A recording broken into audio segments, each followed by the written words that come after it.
Bienvenue dans ce tout nouvel épisode de On se dit tout.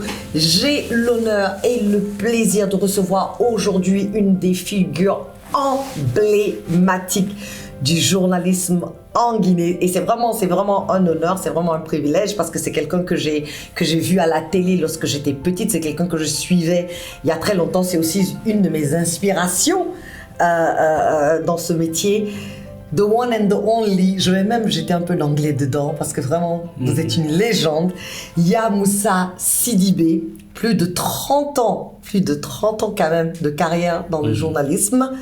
Vous avez fait vos débuts à l'âge de 19 ans et vous avez occupé de hauts postes de responsabilité dans ce pays. Notamment, vous avez été le directeur général de la télévision nationale guinéenne. De la radiodiffusion. Télévision. Après avoir été le plus jeune présentateur du JT à l'époque, à l'âge de 24 ans.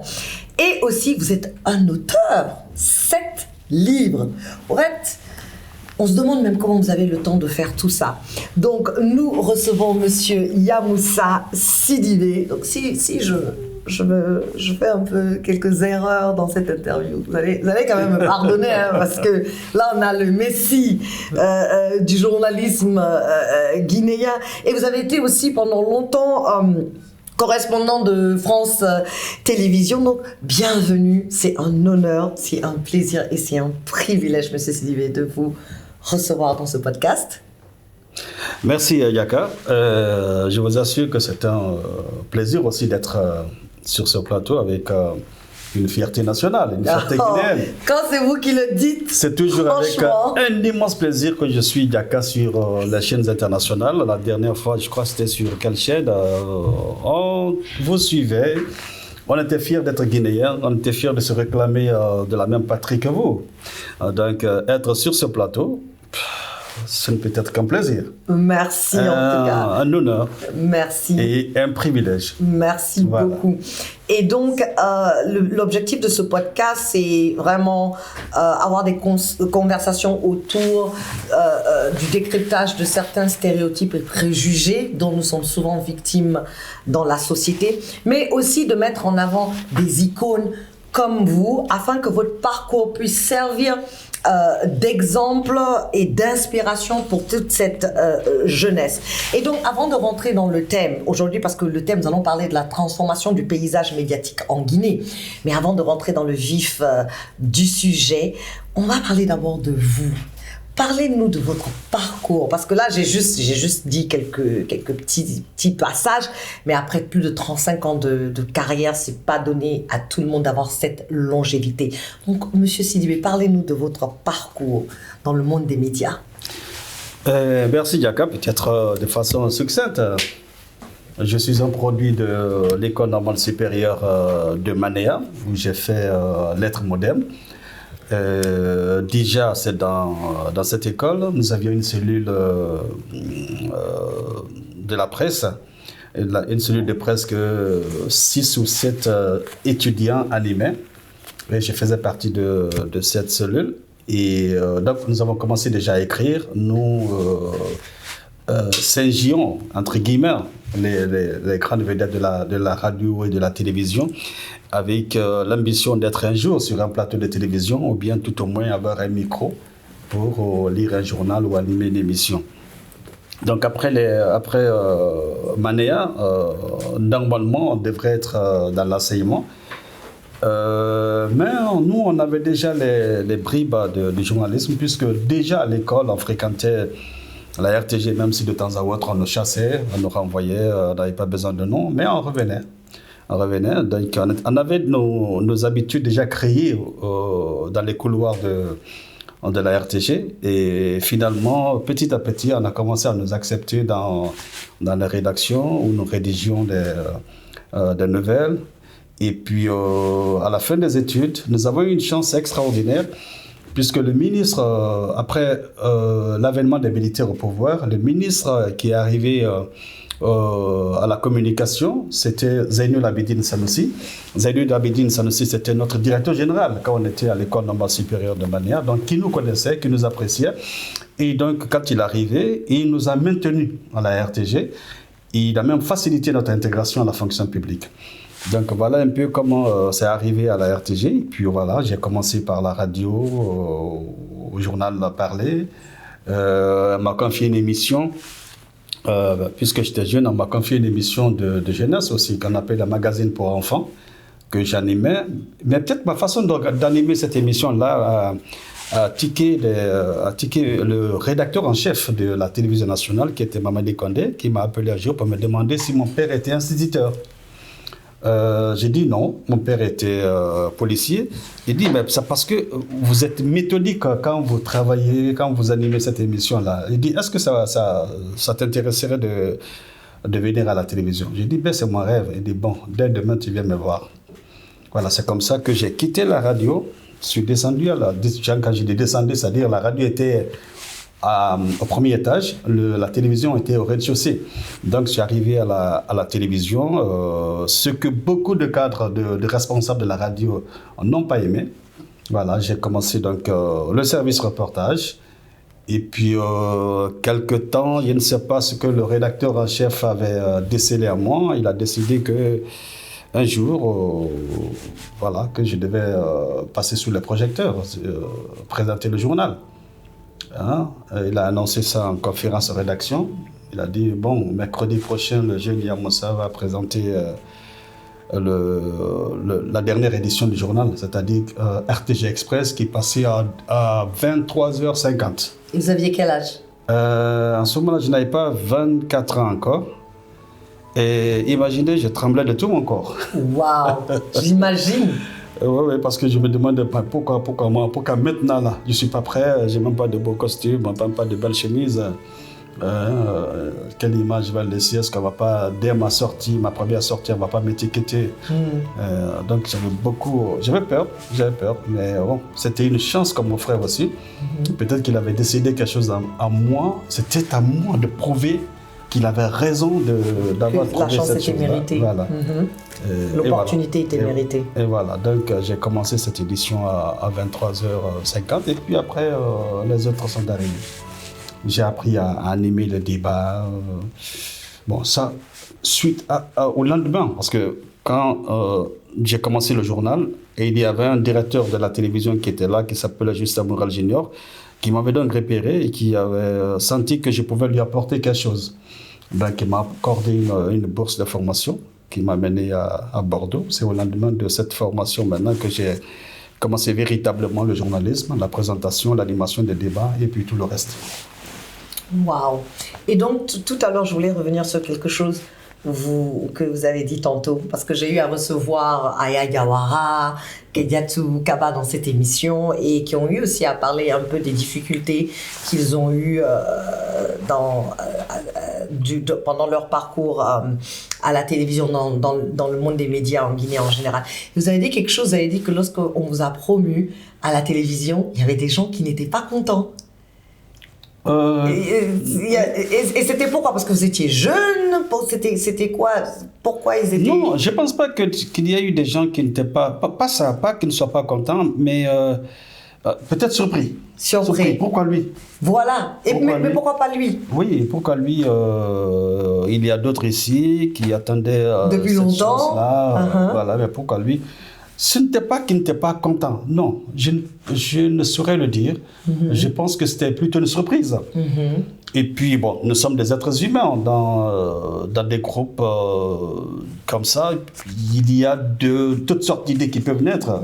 Bon, vous savez, le monde du journalisme, c'est le monde des intrigues aussi. Donc, voilà. Mais justement, au début de votre carrière, après, avec le temps, comme vous avez dit, vous avez fait vos preuves, tout le monde sait qui vous êtes. Mais au début de votre carrière, quels ont été les défis que vous avez eu à gérer au début de votre carrière? Le plus grand défi, c'est que moi, j'étais très jeune et je me suis retrouvé dans une salle de rédaction avec des gens que j'adorais quand j'étais au lycée, quand j'étais à l'université. C'était des monuments pour moi. Je n'ai jamais pensé qu'un jour je serais dans la même rédaction qu'un Abdoulaye Souma, Pablito, qu'un Mamadi Condé, qu'une Madeleine Maka, une Aïssatou Bella Diallo. Ouais. Maintenant, dans une salle de rédaction, je suis là, je parle à égal avec ces ces personnes-là. Ces icônes pour vous. Ces icônes. Et puis, j'arrive à la présentation du journal télévisé. Je dois tenir la compétition avec ces personnes-là. Donc ça, c'était un grand défi.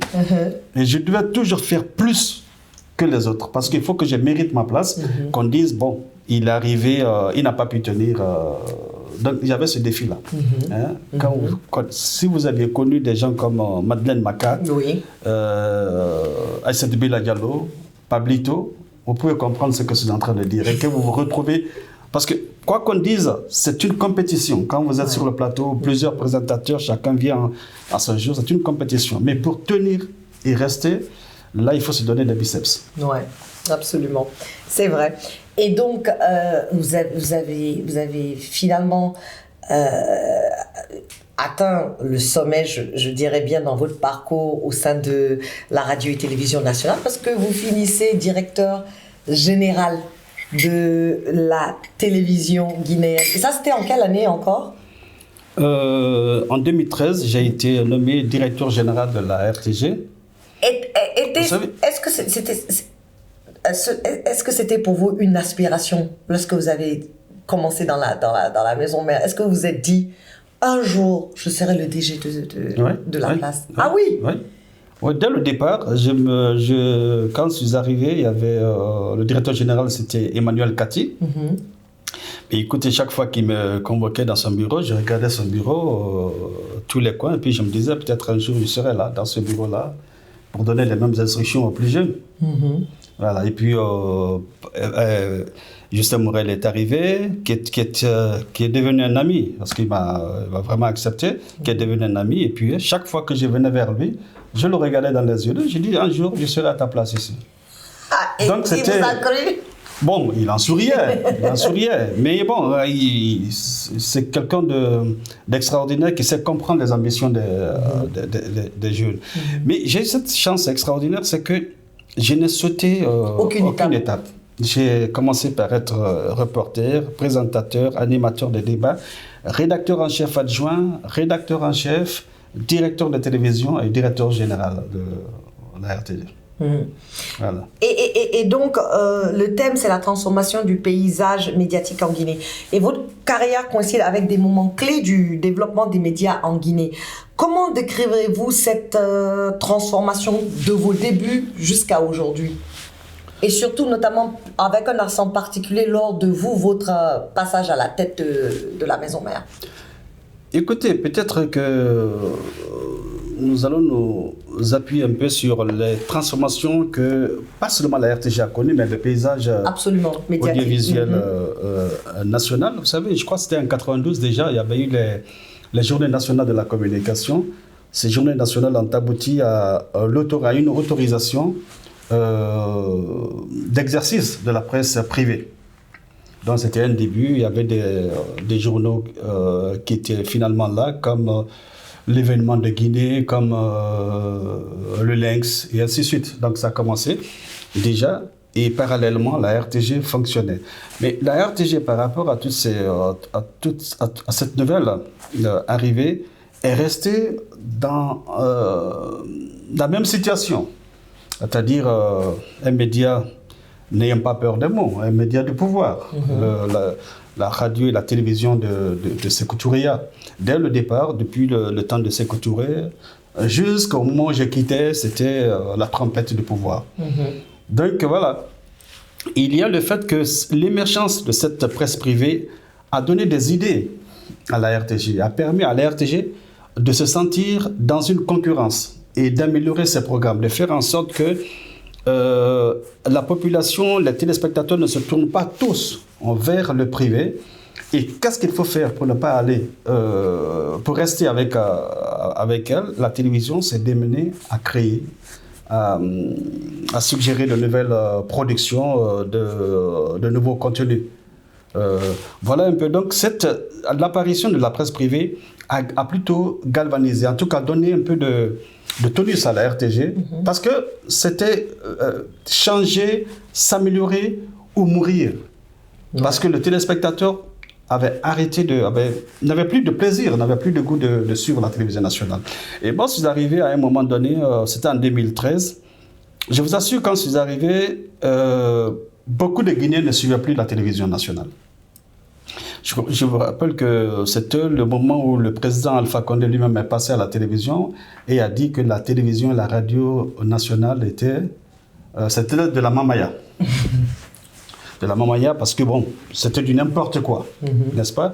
Donc quand je suis arrivé, l'objectif était de ramener les téléspectateurs, de faire en sorte que les auditeurs et les téléspectateurs guinéens se tournent davantage vers ce qui leur appartient, c'est-à-dire la télévision et la radio nationale. Il fallait créer, il fallait innover, il fallait faire en sorte que les équipements changent. Parce qu'il faut tenir la compétition. La compétition avec la presse privée qui naissait et qui était vraiment... qui se donnait les moyens de ravir les téléspectateurs, mais aussi la compétition avec les autres télévisions de la sous-région, voire de l'Afrique. Donc il fallait s'équiper. Et quand j'arrivais, c'était plutôt de l'analogique que nous avions. Les relations que j'avais nouées pendant ma formation en France, les relations que j'ai nouées pendant le temps que j'étais correspondant de France Télévisions m'ont permis de m'introduire dans les grands espaces audiovisuels, notamment européens, ce qui m'a permis de faire venir des techniciens européens qui ont travaillé avec nous pour changer les équipements, qui ont travaillé avec nous pour former les journalistes, les techniciens. Quand j'arrivais à la RTG, il n'y avait qu'un seul JRI, je crois que c'était Ibrahima Keïta, mais quand je quittais, il y en avait plus de 13. Formés grâce à la coopération que j'avais développée avec l'étranger. Donc vous voyez, l'objectif, la presse privée qui était là, faisait très bien son travail. Elle faisait si bien son travail que la RTG se sentait obligée de toujours faire plus. De toujours... Mais vous savez, quoi qu'il arrive, qu'on change les équipements, qu'on forme les journalistes, qu'on donne sa chance d'expression aux journalistes, tant que la ligne éditoriale ne change pas, le téléspectateur ne se sentira pas concerné par ce qui passe. La RTG, c'est une télévision nationale. Il faut qu'elle réussisse à exprimer les aspirations, les attentes de la population. N'est-ce pas? Mais ce n'est pas le cas, parce que le statut de la RTG voudrait que le message vienne de la présidence de pouvoir vers la population, rarement de la population vers le pouvoir. C'est ça un peu le problème. Donc, vous allez travailler, vous allez changer beaucoup de choses, vous allez améliorer, vous allez avoir des ambitions, mais l'objectif, je veux dire, la réalité ne changera pas beaucoup. Voilà. Et donc, revenons-en justement par rapport aux défis que vous, en tant que directeur général de la télévision, de la radio et télévision nationale, parce que moi, je me rappelle quand j'ai amené Top 10 en Guinée, et à l'époque, c'était sous Kotodia, paix à son âme. Et ils m'ont accusé de vouloir américaniser la télévision nationale. Parce que Top 10, c'était une émission, c'était les clips vidéo. Et je me souviens à l'époque, il a dit, mais il faut qu'on ait du contenu qui varie, il faut qu'on ait du contenu qui va attirer aussi les jeunes vers la télévision nationale. Et les jeunes aujourd'hui, ils écoutent la musique, ils sont branchés sur tout ce qui est musique, tout ce qui est hip-hop, tout ce qui est art. Et donc, je ne vois pas de problème à ce que Top 10 passe à la RTG. Et c'est comme ça. Et ça a vraiment été un combat. Et je me rappelle que lorsque vous parlez de analogue, moi, je filmais en HD. Top 10 était la première émission à passer en HD sur la télévision nationale. Je venais et il fallait convertir ça en cassette. Et je devais m'asseoir. Ouais. On met la cassette pour s'assurer que l'émission passe. Avec ça, l'image était dégradée. Exactement. Ça perdait de sa qualité. Ça perdait de sa qualité, effectivement. Et donc, quels ont été les plus grands défis que vous avez eu à rencontrer en tant que directeur de la télévision nationale? Parce que d'abord, à la base, vous avez eu une longue carrière dans le journalisme, on a vu vos reportages, on a vu vos débats. Et là, maintenant, aujourd'hui, comme vous avez dit, c'est la télévision nationale. Donc, il y a des choses que vous êtes contraint à passer ou à ne pas passer. Comment est-ce que vous avez géré ce défi ou arriver à trouver cette balance pour pouvoir quand même faire votre boulot qui était pour vous de mettre la télévision nationale au même niveau que de pouvoir compétir avec les télévisions privées, comme vous l'avez dit tantôt. Comment est-ce que vous arriverez à gérer cette balance? Est-ce que et cela a-t-il été votre plus grand défi?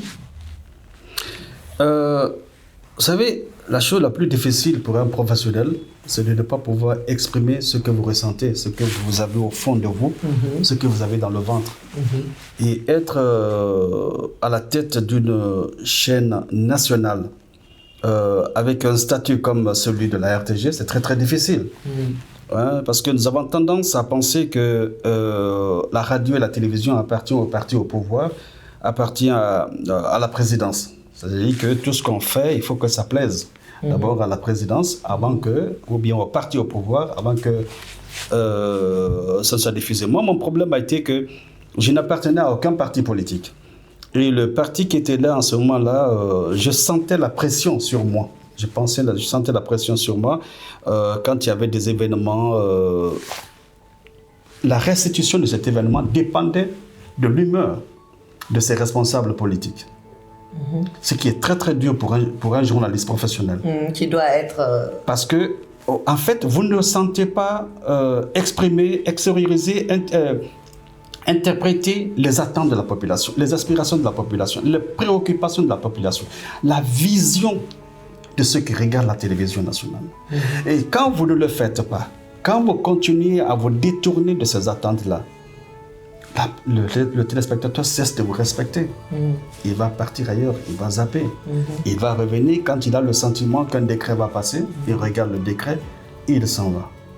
J'ai tenté d'expliquer ça aux responsables d'alors pour qu'on comprenne que la situation de la RTG est telle que le Guinéen va se détourner de la télévision. Il va se détourner, pas parce qu'il n'aime pas, parce qu'il n'est pas patriote, non. Qu'on soit patriote ou pas, on cherche quelque chose à la télévision. Quand on ne trouve pas ce qu'on cherche à la télévision, on s'en va ailleurs. Donc il était une exigence de changer le statut de la RTG, permettre aux professionnels de la RTG de s'exprimer véritablement. J'ai fait des avances vers le politique pour que le statut de la RTG change, pour que des statuts de services rattachés au ministère de la Communication qu'on devienne un office, tout au moins. Parce que, je le dis, la RTG était l'une des seules structures audiovisuelles africaines à être dans ce statut de simple service rattaché au ministère de la Communication. Et elle n'a aucun pouvoir de décision, aucune autonomie, ni administrative, ni financière, rien. Toutes les décisions viennent du ministère de la Communication ou de la présidence. On peut retarder un journal parce que simplement l'humeur au niveau de secrétariat a changé, ou bien il y a des décrets qui doivent arriver, ou bien il y a une déclaration qui va arriver. Alors que la population attend son journal. Le téléspectateur pour lequel tu travailles attend son journal. Donc il y avait beaucoup de choses qui sont très embêtantes. Et c'est ça l'avantage d'avoir la presse privée, parce que la presse privée vous pousse à faire mieux. La presse privée donne de nouvelles idées aux téléspectateurs. Et la RTG, je vous assure, elle a les moyens de tenir cette compétition. Elle a les ressources humaines qu'il faut. Et les équipements, c'est quand même l'État. Il y a des équipements qu'il faut. Il y a tous les moyens qui sont là. Mais la ligne éditoriale empêche la RTG de tenir véritablement cette compétition. Donc ça a été l'un des grands défis à relever. De temps à autre, on m'écoutait, mais ils sont nombreux qui, à côté du pouvoir, pensaient que le changement de statut de la RTG pourrait faire perdre les brides de la RTG à Sékou Touré, à la présidence de la République, voilà. Et donc, c'était comme ça. On le disait oui du bout des lèvres, mais concrètement, rien ne change. Et c'était très très difficile pour un professionnel, parce que vous savez que vous êtes là, pas pour autre chose. C'est pour amener le maximum de téléspectateurs chaque jour davantage à suivre la télévision. L'autre défi, c'était de faire en sorte que la culture guinéenne existe sur la télévision nationale. Vous avez évoqué votre émission Top 10. Top 10, c'était une fenêtre sur l'extérieur. En fait, ça, c'est des émissions spéciales que toute télévision, toute radio doit savoir conserver. Parce qu'en en fait, on ne peut pas s'enfermer dans une maison, vivre seulement de ce qui est dans cette maison-là. Il faut savoir ouvrir la fenêtre. Et Top 10, et quelle émission encore il y a des émissions comme ça, qui sont des fenêtres vers l'extérieur. Mais l'objectif, et à cela, pour cela, je me suis battu, c'était de faire en sorte que la culture guinéenne s'exprime à travers la télévision nationale. J'ai tenté même de faire en sorte que la danse qui passe à la télévision nationale soit guinéenne, la chanson soit véritablement guinéenne, les expressions corporelles, les habillements, qu'on soit guinéen à la télévision guinéenne, que la télévision guinéenne soit comment on appelle ça, un filon pour s'exprimer, pour être présent dans le monde, pour savoir apporter quelque chose à l'universel, pour que les Guinéens, en allant vers les autres, en se présentant aux autres, viennent avec quelque chose de différent, viennent avec quelque chose de guinéen. Ça va être notre apport, par exemple, au creuset africain. Quand nous venons avec le tout-possessé, avec le Mané et consorts, nous allons nous rencontrer le Sénégalais. Nous rencontrons le Sénégalais, il est avec sa barre. Nous rencontrons le Malien, il est avec sa danse et consorts. Mais nous mettons tous danse. Mais quand tu viens, tu n'as rien à apporter au Grand Creuset. Mais vous n'êtes rien, on ne va pas vous respecter. Donc mon combat, c'était aussi cela, pour que la Guinée soit présente sur sa télévision.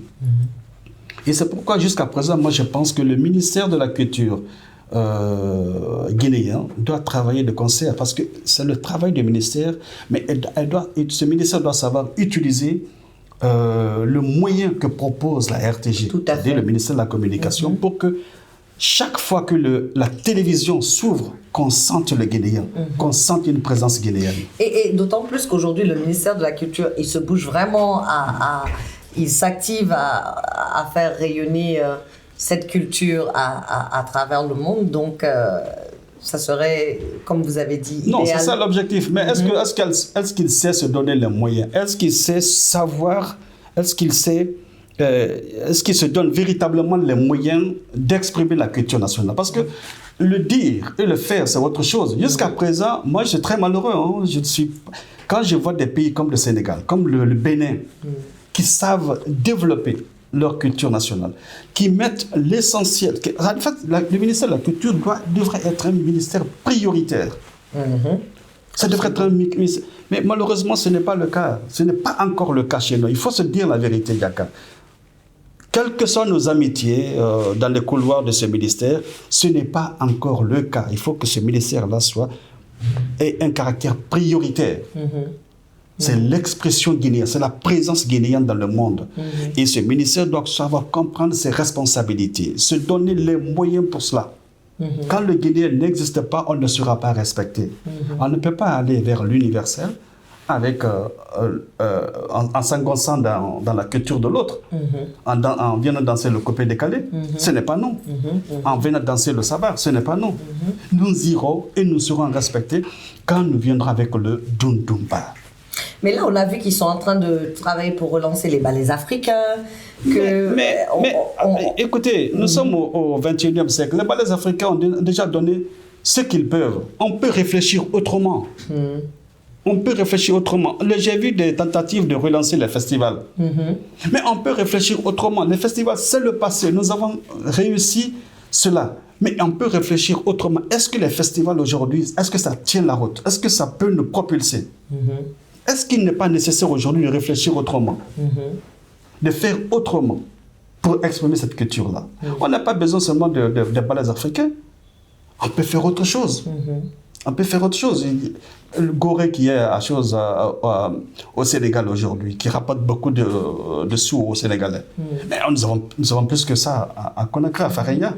Même à Bouquet. Non, surtout Faraya. Faraya, des milliers de personnes sont passées par là.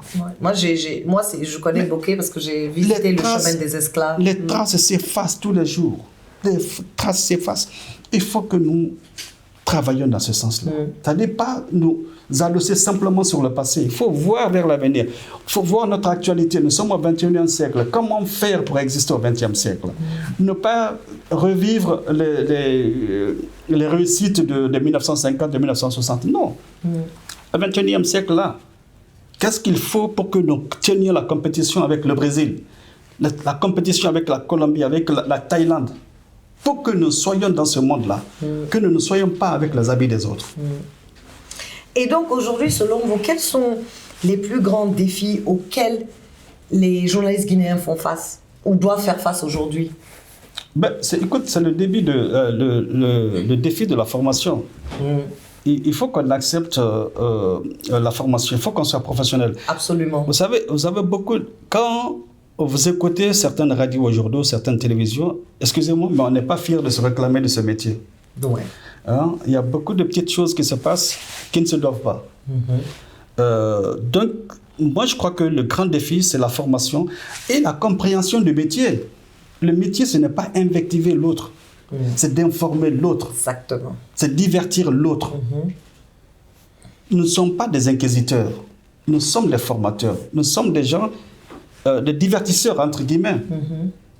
Et nous avons aussi une responsabilité de partager la bonne information sans notre propre regard ou notre propre conviction personnelle. C'est aussi le métier de journaliste, c'est aussi informer. Jaka, c'est ça la profession. La profession. Le journaliste n'existe pas. Son humeur, on s'en fout de son humeur. Exactement. On se gosse de ses opinions. Il prend ce que Jaka pense et il le dit à la population. Et il fait en sorte que la vendeuse de cacahuètes puisse s'adresser au président de la République, dire ses tourments, dire ses problèmes, dire ses espoirs, dire ses joies au président de la République. Que cette vendeuse de cacahuètes dise, par exemple, réussisse à dire que le caniveau qui passe devant sa marchandise pue et ça empêche les clients de venir. Que le président de la République aussi puisse s'adresser à cette vendeuse de cacahuètes pour dire oui, nous voulons faire de nouveaux caniveaux, mais vous savez, les finances sont telles que... Mais on dit que le journaliste, c'est ça, c'est mettre en contact tous les membres de la société.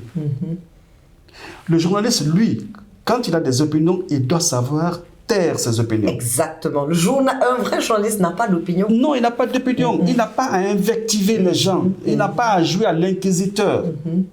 C'est un formateur, c'est un éducateur, c'est un divertisseur, c'est un homme qui informe simplement. Parce qu'il prend l'information là, il l'envoie là, il ne crée pas l'information, il ne crée pas l'événement. Exactement. Les autres créent l'événement et il dit voilà ce que Jaka a créé comme événement. C'est ça le journalisme. Mais aujourd'hui... Mais je dis, c'est pas pour vous interrompre, je dis toujours aux gens qu'il ne faut pas confondre animateur et journaliste. C'est deux trucs qui sont complètement différents. Et je pense qu'on a beaucoup d'animateurs chez nous. Oui, beaucoup d'animateurs, beaucoup de chroniqueurs, très peu de journalistes. Mais même les animateurs, il faut qu'on se forme, il faut que tout le monde se forme, il faut que tout le monde comprenne ses responsabilités. Il y a une certaine déontologie, même dans cela, c'est vrai. Il faut qu'on comprenne nos responsabilités. Nous avons là, c'est un privilège pour nous d'avoir le micro, de tenir le micro. C'est pas parce que nous tenons le micro que nous sommes supérieurs aux autres. Et avec ce privilège vient une très grande responsabilité. C'est à cela que je voulais venir. On n'a aucun mérite de tenir le micro. Ce n'est pas parce que nous tenons le micro que nous sommes supérieurs aux paysans, à l'ouvrier, à Jaka. Mais non, c'est un privilège. Et il faut savoir assumer la responsabilité que confère ce privilège.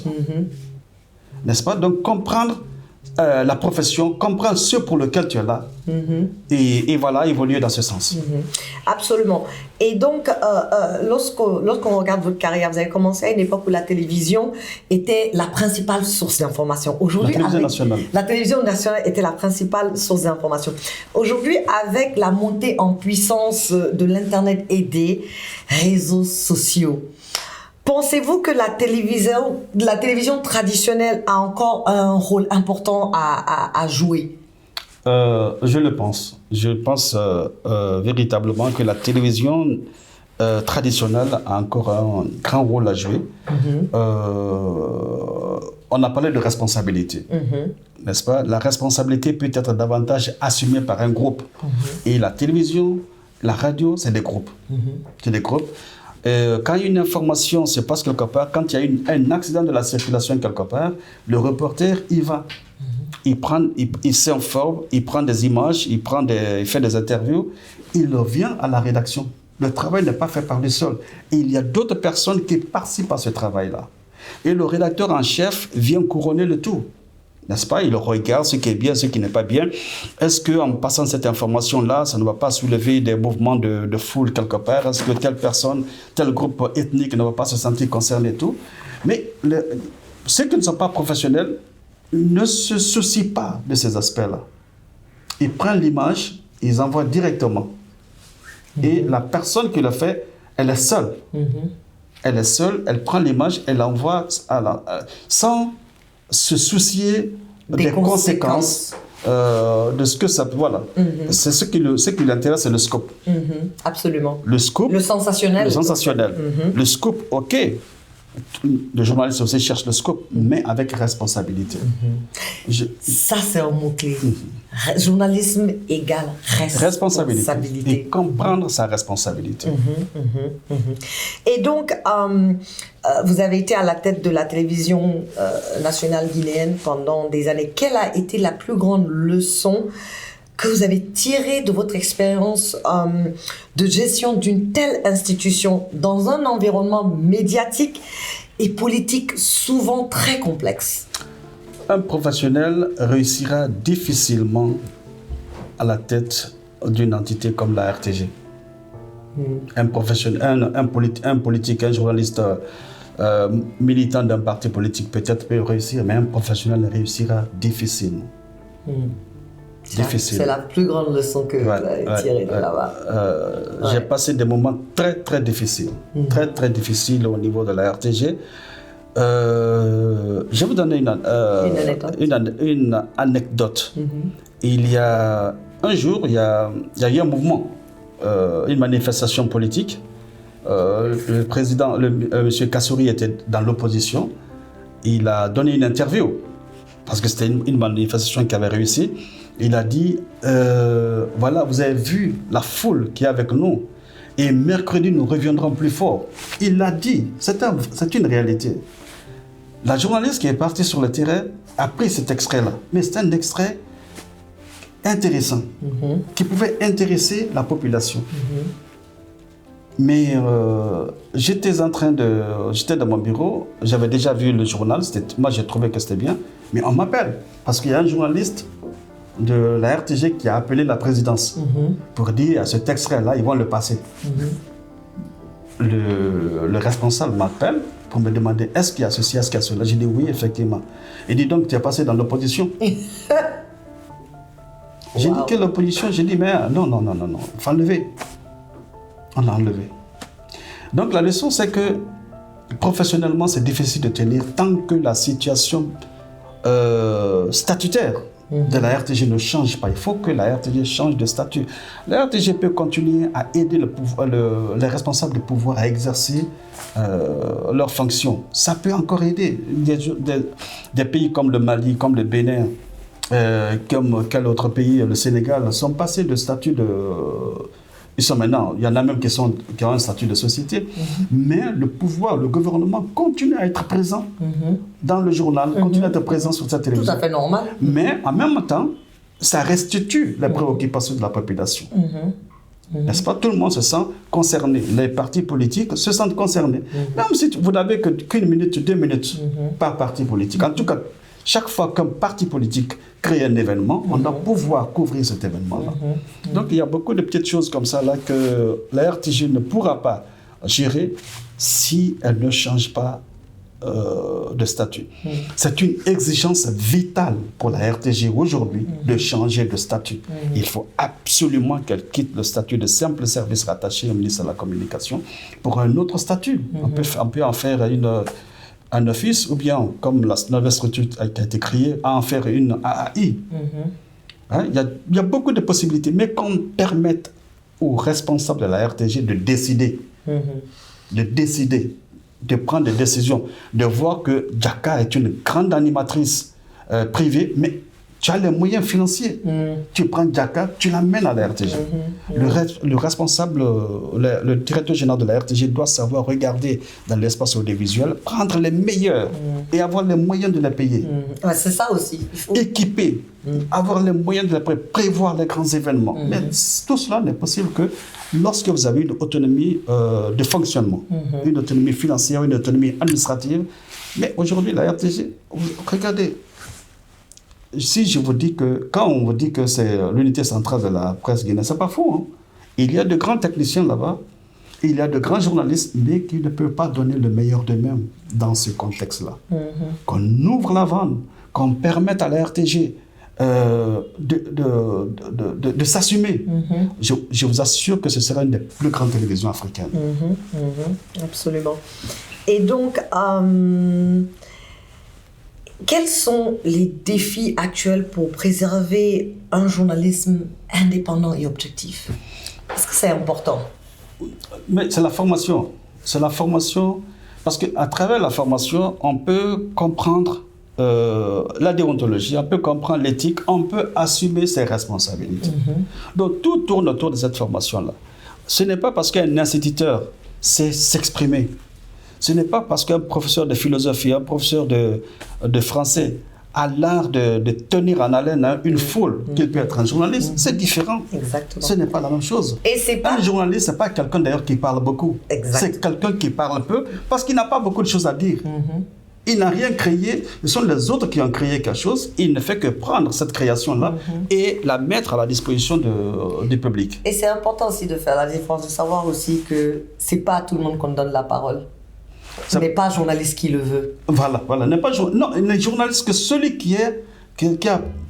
En fait, c'est un de mes combats au niveau de CNT, faire en sorte qu'on ne donne pas la carte de presse à n'importe qui. En tout cas, qu'on réfléchisse à donner la carte de presse, par exemple, à celui qui a fréquenté une école de journalisme. Parce qu'en fréquentant une école de journalisme, il y a des bases qu'on comprend. Il y a une responsabilité qu'on vous enseigne à l'école. Ou bien celui qui a fait au moins 10 ans dans une rédaction, donc qui comprend sur le terrain. Qui sait comment ça se passe, qu'on donne la carte de... Mais pas n'importe qui, pas celui qui se lève d'un beau matin parce qu'il a critiqué le gouvernement en public, on se dit il parle bien, il a une bonne analyse. Non, mais ça n'a pas la même chose.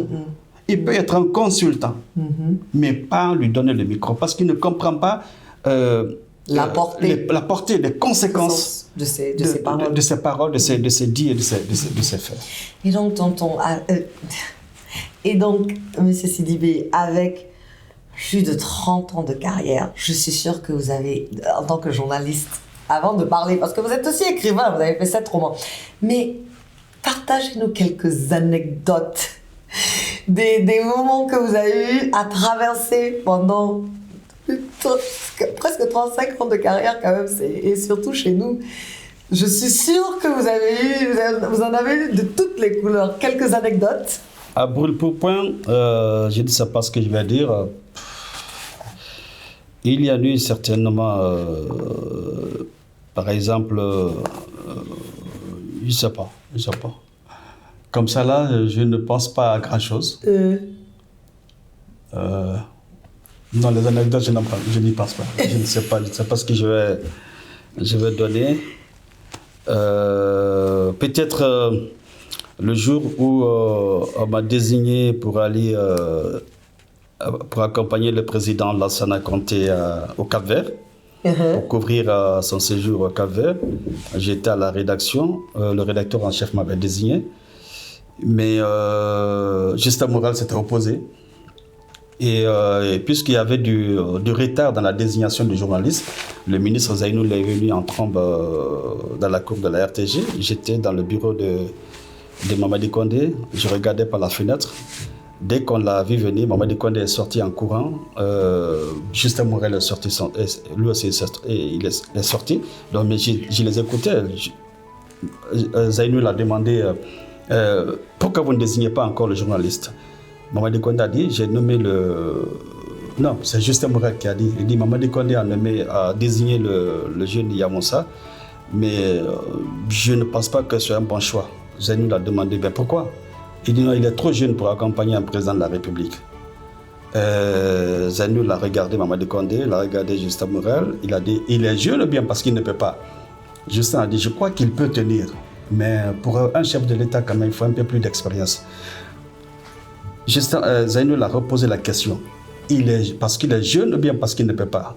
Il a répété, il dit, je crois qu'il peut. Il dit, bon, sa jeunesse n'est pas un handicap.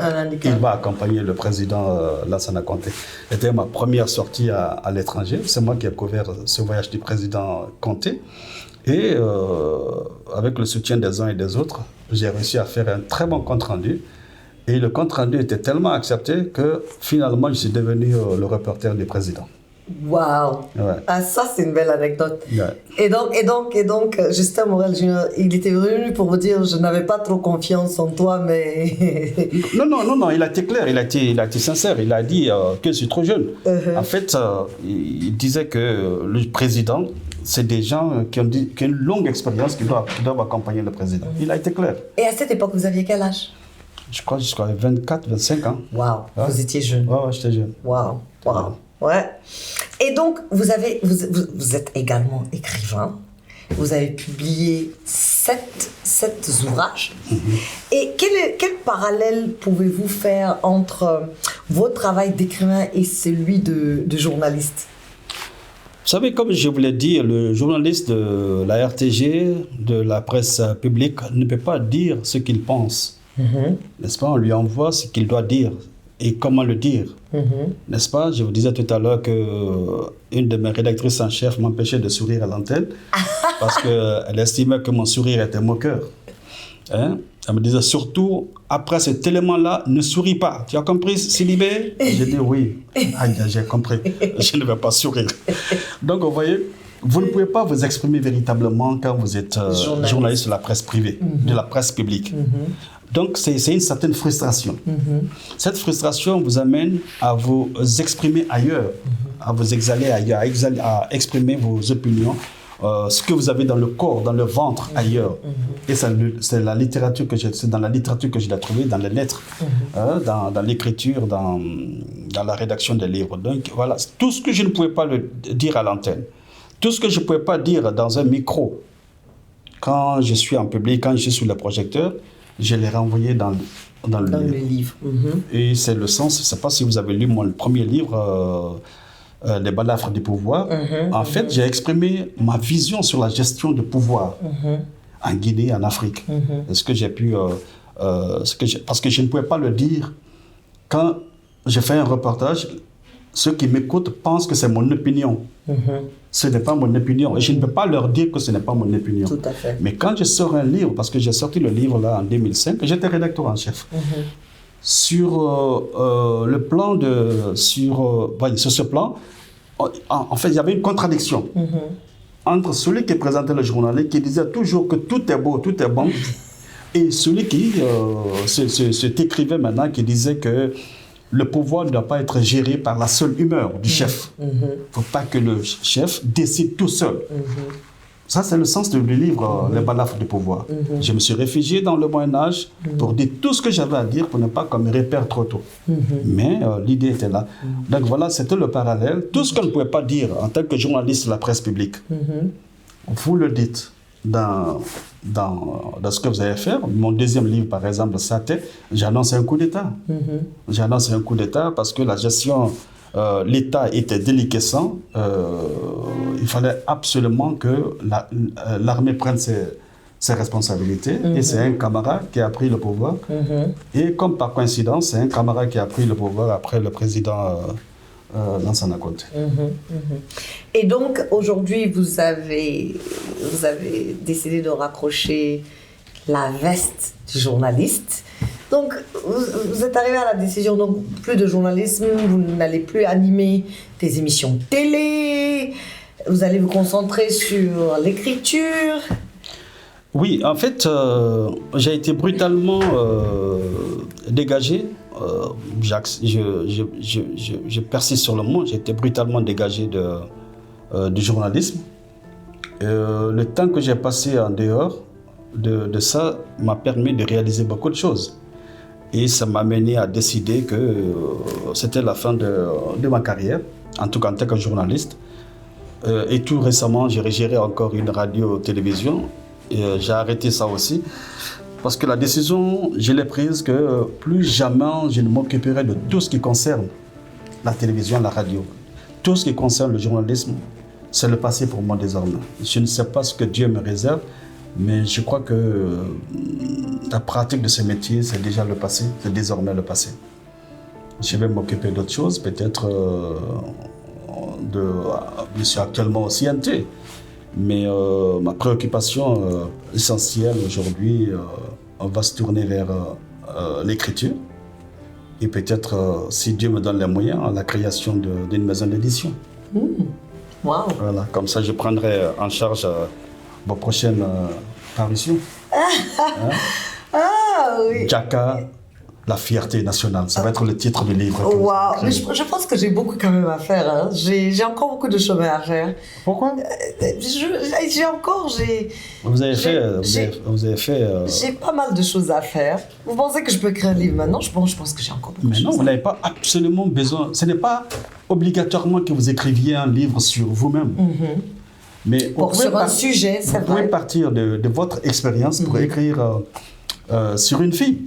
Là, je suis d'accord. Hein, une petite fille de Kouroussa, voilà, et puis qui avait des ambitions, qui regardait Aïssata Bella Diallo, sans vous dire, quand on dit que c'est Djaka, qui regardait Madeleine Maka et qui voulait être comme elle. Absolument. Et puis qui a subi ses difficultés, ses embûches. Tu vois, là on voit l'éditeur, là vous êtes dans la peau de... Ça veut dire que vous avez quelque chose à écrire.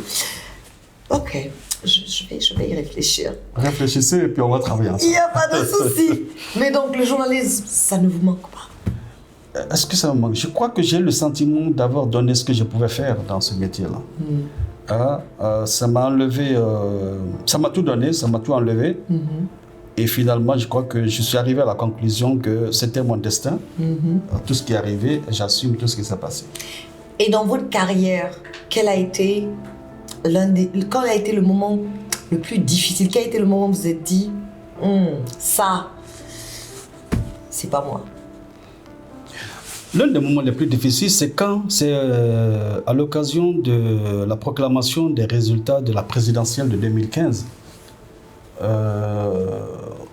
On a fait la retransmission, mais il n'y avait pas le son. Le président de la République m'a appelé. Il était sur ses, je vais pas dire sur ses chevaux de guerre, mais il était très en colère. Il pensait à un sabotage. J'ai tenté de lui expliquer que ce n'est pas la RTG. La RTG avait un bon signal. Il y avait le son, il y avait l'image. Ce n'est pas à la RTG de transmettre l'image, comment on appelle ça, de diffuser l'image. Il y a un service de diffusion. La RTG produit le signal. Et met le signal à la disposition du service de diffusion, qui est dans l'organigramme sur le même pied d'égalité que la RTG. Donc notre travail, c'est de mettre le signal. Malheureusement, ce service de diffusion n'a pas pu retransmettre parce qu'il y avait une grande pluie ce jour-là, donc il y avait une grande perturbation météorologique. Et j'ai tenté d'expliquer, il me répond, il dit, mais je regarde ma télé là, quel est le logo qui est là? J'ai dit, c'est le logo de la RTG. Et tu me dis que ce n'est pas la RTG. J'ai tout fait pour lui expliquer, il ne peut pas comprendre. Et ça a été une grande frustration, alors que l'organigramme a été établi par le ministère de la Communication, donc par le gouvernement. La responsabilité de la RTG, c'est de produire le signal. La diffusion du signal ne relève pas de la RTG, relève de notre service, qui est le service de diffusion. Donc j'ai tout fait pour expliquer cela, ça n'a pas marché. Et finalement, il a sorti un décret pour me suspendre, que j'ai pris avec résignation, mais c'était une grosse injustice. Une grosse injustice parce que ce n'était point, ça n'a jamais été la responsabilité de la RTG. Donc ça, c'est une grande frustration que j'ai connue. Et voilà. Mais bon, c'est des risques de métier. C'est les aléas du métier. Absolument.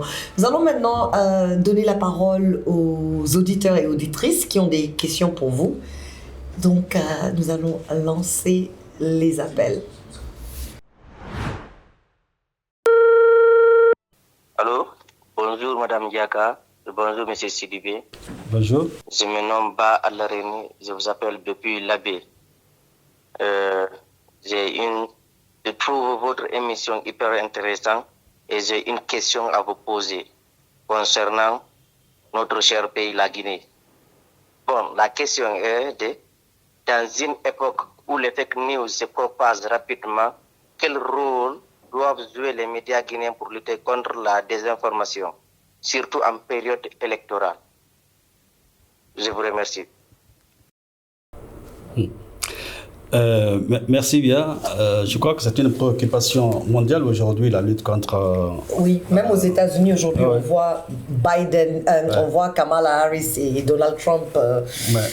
C'est compliqué. Et même les responsables politiques en usent.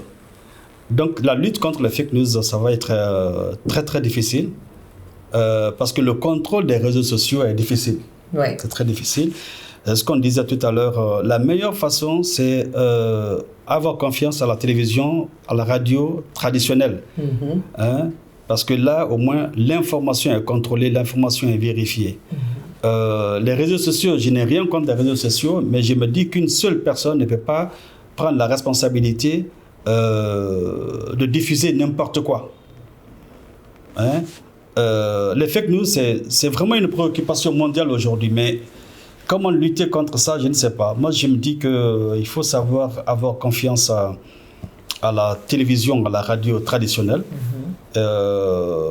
Peut-être que ça peut nous... Il y a des émissions que je suis sur certaines télévisions internationales qui se démènent à étouffer les fake news. Mm-hmm. Mais en fait, il y a même des émissions spéciales qui sont créées dans ce sens-là. Mais que ces émissions spéciales soient créées, ça veut dire que les fake news ont pris de l'ampleur et ça se crée tous les jours. Mm-hmm. Ça veut dire que c'est un événement maintenant continu. Voilà, la lutte contre, ça va être difficile. Ça va être très très difficile. Mais peut-être le conseil que je peux donner aux téléspectateurs, c'est une suggestion. Avoir confiance à la télévision et la radio traditionnelle.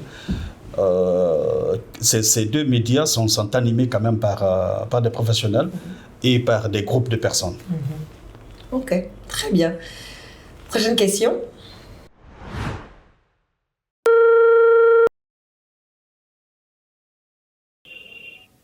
Moi, c'est Diallo Saïkouma. Et là, je vous appelle depuis Tombolia, Conakry. En fait, j'écoute votre émission. Et c'est vraiment une bonne émission. J'ai beaucoup apprécié l'émission. Et le thème m'intéresse beaucoup. Alors, j'ai une question pour M. Sidibé. Alors, pensez-vous que les réseaux sociaux sont un danger pour les journalistes traditionnels en Guinée ou une opportunité? Allez, merci beaucoup. Réseaux sociaux, danger ou opportunité pour le journalisme en Guinée? Ça peut être une opportunité. Les réseaux sociaux peuvent être une source d'information. Mm-hmm. On peut découvrir un événement sur les réseaux sociaux, mais le journaliste professionnel doit savoir aller en profondeur. Ne pas s'arrêter sur le phénomène, mais aller à l'essence.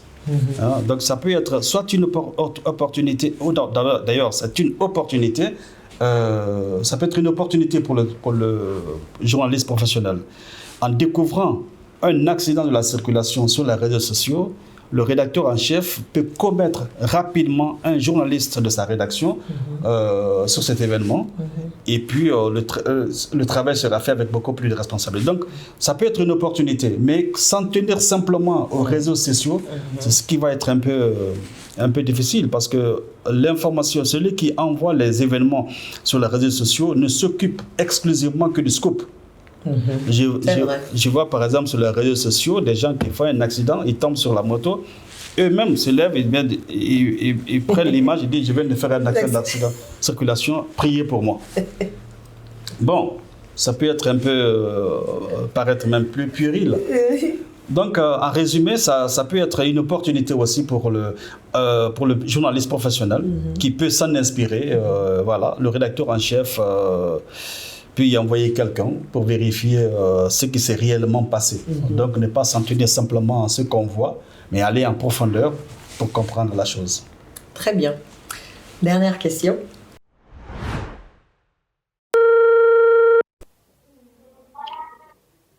Bonjour, Madame Diaka.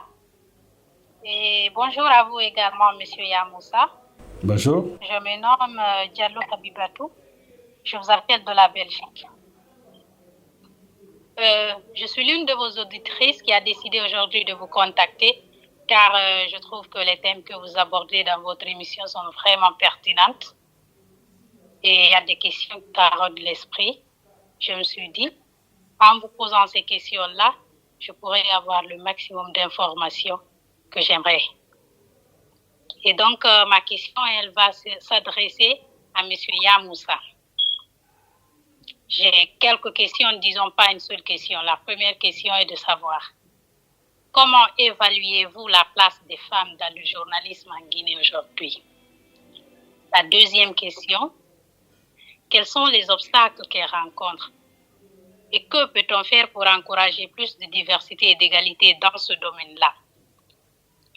Ce sont ces différentes questions que j'avais à vous poser, messieurs et madame. Et je suis à l'écoute de votre réponse. Merci à vous. Je vous encourage dans le domaine que vous êtes là. C'est un bon travail. La jeunesse est fière de vous. Merci et passez une excellente journée. Donc, comment évaluez-vous la place des femmes dans le journalisme aujourd'hui? Mais je crois que la femme est très présente aujourd'hui dans le journalisme guinéen, africain d'ailleurs.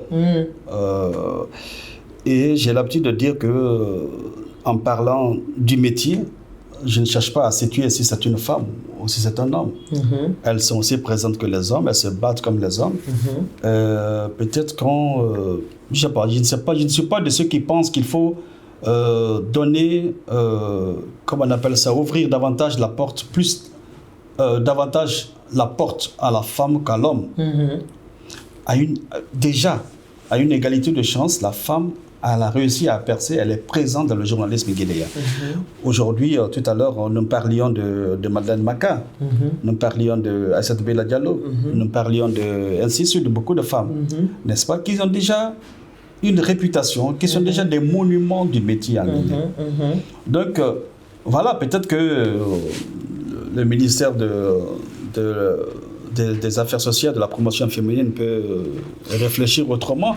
Mais vous ne pensez pas qu'elles font souvent face, que par exemple, les femmes même que vous avez citées ont fait face à plus d'obstacles que vous? Parce qu'elles sont belles? Parce qu'elles sont femmes? Oui, d'accord. Ben, écoutez, cet autre aspect-là, je ne vais pas trop l'aborder. C'est vrai que ça arrive dans tous les métiers, pas seulement dans le journalisme. Oui, une femme qui excelle dans un métier, on ne voit pas tout de suite la femme. On ne voit pas tout de suite la professionnelle, on voit la femme. Absolument. Avec des idées bizarres, de toutes sortes d'idées qui peuvent naître. Et sa progression dans le métier peut en pâtir. C'est-à-dire qu'on peut refuser une promotion à une femme parce qu'elle a refusé ceci ou cela. Absolument. Oui, il y a tout cela qui peut arriver. Bon, ça c'est... Je crois qu'il y a des services qui doivent travailler dans ce sens-là. Mais déjà, moi, je suis fier du travail accompli par les femmes. Parce que quand j'écoute les différentes radios, les différentes télévisions nationales, la femme, elle est vraiment présente. Elle est présente partout et elle s'assume avec beaucoup de responsabilités. Et ça, c'est une grande fierté. Chacun va faire son travail. Les services dont le travail est de protéger la femme doivent aussi s'assumer pour que dans tous les domaines, pas seulement dans le journalisme, quand la femme a du talent, qu'elle réussisse à l'exprimer. Quand elle est compétente, qu'on ait confiance en elle. Et comme vous avez à chance égale, voilà, qu'elle puisse progresser. Voilà. Et donc, quand on parle de progrès, justement, on parle de futur. Pour vous, qui, dans le milieu du journalisme, vu que vous avez décidé de rendre le tablier, qui est-ce que vous voyez qui peut... qui assure cette relève dans le journalisme, dans le métier du journalisme en Guinée? Mais tous ceux qui sont là, ils sont bien. Tous qui sont, tous les jeunes sont prometteurs. Chacun joue sa partition. Et je ne pense pas être bien placé pour apprécier ceci ou Vous cela. n'avez pas de préféré aujourd'hui? Même si j'ai des préférés, je ne le dirai pas ici. Pourquoi pas? Mais je sais que le téléspectateur n'est pas naïf. Lui, il sait déceler, comprendre qui est bon, qui travaille véritablement, qui fait réellement le travail. Qui fait réellement le travail de journalisme. Voilà. Donc, je ne vais pas donner mon avis. J'ai peut-être 2 ou 3 petites idées, des jeunes qui vraiment émergent, qui font du bon boulot. On peut citer Kadiatou Kaba, on peut citer qui encore, il y avait un certain Ali Akamara qui a quitté malheureusement. Bon, je ne vais pas continuer. Ça, c'est la presse publique. Hein. Il y en a, ils sont nombreux dans la presse privée qui tiennent vraiment la dragée haute et qui peuvent représenter valablement la presse audiovisuelle guinéenne dans les compétitions africaines. Des regrets? Oh, il y en a, mais j'assume. Je pense que c'est mon destin, je pense que c'est ma vie, c'est le résumé de ma vie, c'est ce qui fait que je suis ce que je suis. Quel a été votre plus grand je ne le dirai pas. Vous le direz? Non, parce que j'ai assumé. J'ai eu beaucoup de regrets, mais j'ai assumé, quoi. J'ai assumé. C'est l'addition de ces réussites, de ces regrets, de ces espoirs-là. C'est cette addition-là qui fait de moi ce que je suis. Donc j'assume. J'assume, c'est mon destin. En tout cas, merci beaucoup, Monsieur Sidibé, pour cet échange passionnant et enrichissant. Et vraiment, comme je l'ai dit tantôt, c'était vraiment pour moi un honneur. Ça, vous savez, en anglais, on dit il y a quelque chose qu'on appelle bucket list, c'est-à-dire la liste des choses que chaque personne chercherait à faire avant de mourir. Donc moi, ça, c'est avoir une interview avec vous, ça faisait partie de ma bucket list, donc je peux aller mettre une croix sur ça. En tout cas, on vous remercie pour le service rendu à la nation. C'est quand même un service rendu à la nation. Et un dernier mot. Diaka, je suis très fier d'avoir participé à cette émission. Je vous assure que je suis l'un de vos grands admirateurs. Je suis un grand Africain, grand Guinéen, parce que j'aime ce pays. Ouais. Et quand je vois des images des jeunes, des femmes, des hommes qui représentent valablement ce pays, je suis fier de ces personnes-là. Et quand je vous vois sur les chaînes internationales, c'est avec beaucoup de fierté que je me réclame de cette nation-là. Je me dis, c'est ma compatriote. Nous sommes du même pays. Donc j'ai beaucoup d'admiration pour vous et ce que vous faites, je vous encourage. Ne reculez pas. N'écoutez pas ceux qui vous tirent la robe ou le paille par derrière. Résistez et faites ce que vous avez à faire, vous le faites bien. Je vous assure que vous le faites bien et voilà. En tant que Guinéen, je suis fier de me réclamer d'être votre compatriote. Et à tous les téléspectateurs, je ne sais pas si c'est ceux qui suivent, c'est les téléspectateurs? Oui, c'est les téléspectateurs, absolument. Ok, donc à tous les téléspectateurs, je dis merci. Et j'ai été heureux d'être avec vous, voilà, de répondre à vos questions aussi. Merci et puis voilà, que la presse guinéenne soit la meilleure au monde. Absolument. En tout cas, très chers téléspectateurs, c'est tout pour cet épisode de On se dit tout. Et c'était vraiment un plaisir et un honneur pour moi de recevoir une icône du monde du journalisme, du monde des médias, de notre très chère Guinée, notre paradis, comme on le dit. Et j'espère que son parcours et son partage serviront d'inspiration à toute cette jeunesse qui aspire à être comme lui. Parce que comme je l'ai dit tantôt, moi toute petite, c'est des gens que j'ai regardés à la télé, c'est des gens qui m'ont motivé, qui m'ont inspiré à poursuivre le métier de journalisme. C'est votre émission On se dit tout. N'oubliez pas de vous abonner sur notre chaîne pour ne rien rater. On se retrouve la semaine prochaine. Merci.